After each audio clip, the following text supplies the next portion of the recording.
In this video, we'll see how to keep an eye on consumption with H2D. On the main screen, you can find an overview of your system's consumption. Let's take a closer look at water consumption. First, you'll find a trend indicator, while below you can see the details of the previous month, of the current month, and a forecast for the next one based on your habits. You'll also be able to read a general comment on how this consumption is trending. Now, let's move on to electricity consumption. Here, you'll find the same information related to your pump's power consumption. Want to know everything about your pump's status? Tap on its image on the main screen.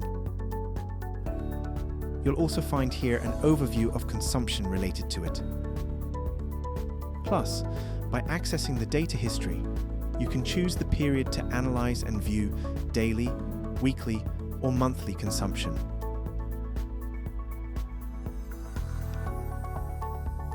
If you're someone who pays attention to details, in this section you can find all the information you need.